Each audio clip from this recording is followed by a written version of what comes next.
Assalamualaikum warahmatullahi wabarakatuh. Alhamdulillah, hari ini kita sambung lagi pembelajaran kita pendidikan Islam ya. Pendidikan Islam Tasmi' hari ini 25 hari bulan 5 tahun 2021. Murid-murid, diharap kepada murid-murid bersedia sudah membuka buku pendidikan Islam tahun 4 pada muka surat 28 ya. Baik. Di dalam muka surat 28 hari ini kita belajar bidang Al-Quran. Dia kata baca dan amalkan tuntutan surah Al-Ikhlas. Ayat ni ayat 1 2 3 4. Kemudian ayat dia tu kandungan surah Al-Ikhlas. Ini berpandukan ayat. Dan ini berpandukan ayat inilah. Jadi setiap ayat ada huraian dari segi kandungan, surah dan tuntutan. Baik, ayat yang pertama. Kita dengar, baca, tengok ustaz. Dengar ustaz bacakan. Qul huwallahu ahad. Baik. Ini kalau dari segi maksud, Qul huwallahu ahad, katakanlah dia Allah itu satu. Okey. Maknanya Allah memerintahkan kepada Nabi Muhammad untuk mengatakan dia itu iaitu Tuhan. Yang mana orang Yahudi datang tanya Nabi, macam mana Tuhan kamu wahai Muhammad? Katakanlah dia Tuhan Nabi Muhammad itu ialah Allah, yang mana Allah itu adalah satu, esa ya. Kandungan surah Al-Ikhlas pula menjelaskan bahawasanya Islam ini agama tauhid. Agama tauhid. Tauhid maksudnya esa, satu. Tauhid maksudnya Tuhan itu satu. Agama Tuhan yang satu. Okey, banyak di dalam dunia ini agama dia bukan satu. Okey, ada di Hindu, agama dia banyak, apa nama Tuhan dia, kalau kita tengok berhala dia macam-macam, banyak. Jadi Islam ini agama tauhid, iaitu agama Tuhan yang satu, iaitu Allah. Tuntutan dia ialah meyakini Allah Maha Esa. Kita kena yakin bahawa Allah itu Maha Esa. Sentiasa ikhlas dalam beribadah.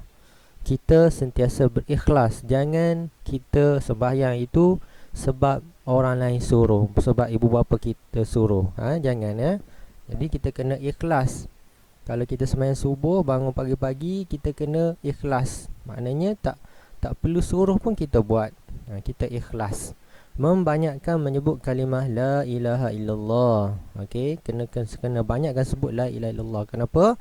Kita kalimah ini ialah kalimah untuk menyatakan bahawa kita ini meyakini Allah itu adalah satu, tak ada Tuhan lain melainkan Allah ya. Itu maksud dia. Baik, ayat yang kedua, Allahus Samad, dari segi maksud ialah Allah tempat bergantung ya. Allah adalah tempat bergantung pengharapan, tak kiralah semua sekali. Allah tempat meminta pertolongan. Dari segi makna ayat, dari segi makna kefahaman. Okey, dari segi tuntutan pula apa yang kita perlu buat, memohon pertolongan hanya kepada Allah. Kita minta pertolongan ni hanya kepada Allah sahaja ya. Minta pertolongan maksudnya doa lah. Doa ya. Dari segi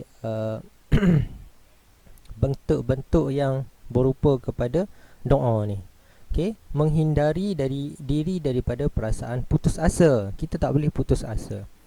Kita yakin bahawa Allah menentukan segala-galanya. Kalau berlaku musibah ataupun keburukan, kecelakaan kepada kita, kita tidak boleh berputus asa, dan kita kena sentiasa bersemangat dan mengharapkan sesuatu daripada Allah, kebaikan untuk diri kita. Okey, kemudian bersangka baik dengan setiap ketentuan Allah. Kita kena bersangka baik dengan ketentuan Allah. Kalau kita kena satu musibah ataupun satu tanggungjawab yang besar kepada kita, kita kena terima ya. Kalau contoh cikgu suruh kamu buat benda yang susah, sebenarnya tak susah pun. Jadi kamu jangan cepat-cepat putus asa dan kamu kena bersangka baik. Sebab di sebalik perkara itu, perkara yang kamu rasa susah itu, adanya perkara yang baik untuk diri kamu. Ya, sebenarnya kamu tak tahu sahaja. Okey. Kemudian ayat yang ketiga, lam yalid wa lam yulad, tidak pernah. Lam ni tidak, sekali tidak dia tu beranak, dan tidak pula dia diperanakkan, ya. Dia tidak melahirkan dan tidak pula dia tu jadi anak siapa-siapa. Maknanya dia seorang-seorang saja, iaitu Allah. Maksudnya Allah tidak mempunyai anak dan pasangan. Dia tak ada. Allah itu Esa lah, Esa. Macam ayat yang pertama ini, Esa iaitu satu. Jadi tuntutan kita ialah berenung ciptaan Allah dan mengagumi kekuasaannya. Kita tengok ciptaan Allah ini, langit, bumi, bukit, bukau itu, kita mengagumi. Kita merasa takjub, rasa takjub, kagum dengan kekuasaan dia. Dia mampu boleh buat langit, dia boleh buat langit tanpa ada satu tiang pun. Bahkan langit itu tidak tahu berapa tingginya langit itu. Kita tidak boleh kaji benda itu. Okey, yakin Allah Maha berkuasa dan tidak perlu kepada pasangan dan keturunan. Kita kena yakin Allah itu Maha berkuasa. Dia tidak memerlukan sesuatu benda apa pun untuk diri dia berdiri.